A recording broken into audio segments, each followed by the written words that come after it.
I think there is not one right way to do it.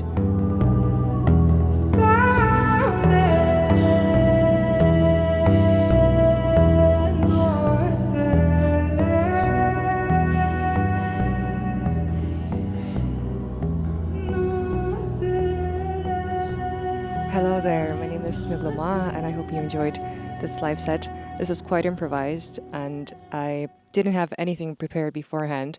I had literally 5 minutes to do what I did there because the sun was setting down and we were almost out of light. We were just in vacation with Grace and my mom and we just did a hike up to this beautiful castle and we saw this gorgeous garden that we came back to 3 times in a row. So this was maybe the second time that we came there.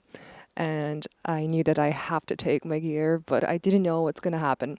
So there's this recipe that I always have for these situations, because essentially what I need is the groove and the key. The rest I can figure out with a voice. So I have this recipe that I usually use for improvised live sets, and I'm going to walk you through it. When you open up your Ableton, usually looks like this, as we want to make a playground. So the playground would include one MIDI track, which would be our bass line. And I literally chose some bass line that I made years ago from Wavetable. I later on switched it up, but for the time being, it was perfect. We arm it. We arm the track because we have our MIDI that we are using to play it. Then moving to the vocals. I love looping, so I would sometimes loop harmonies. Therefore, I want to make a group. I'm gonna make 3 audio tracks inside that group.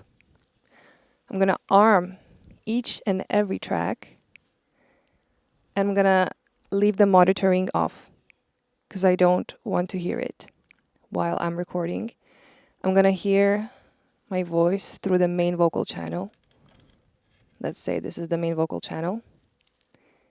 And I would arm it and I would press auto on it.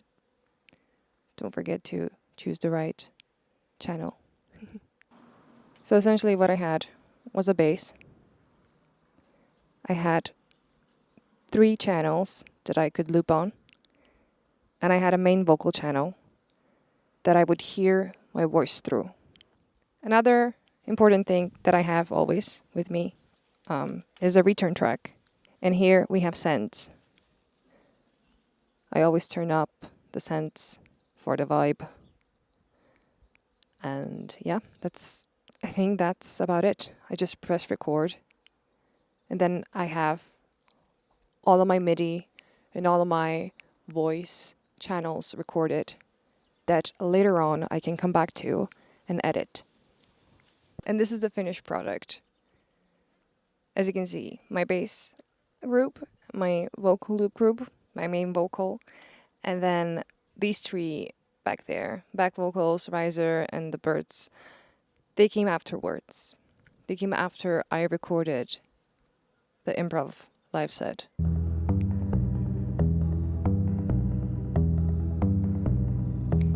And I later on switched up my bass sound. I did some automation.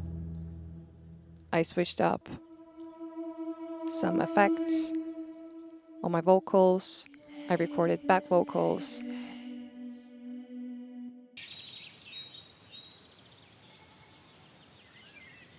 And yeah, that was the finished product. I don't know. I think there is not one right way to do it. But since this was super improvised and completely unexpected, and I just sat down there and I did what I did. So I really hope that you enjoyed this process and maybe it will inspire you to do some more random improvisations and see what can you do afterwards from it.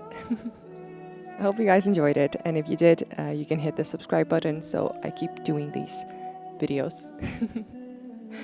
Yeah, thank you again, and yeah, I hope you learned something new and maybe got a little bit more inspired.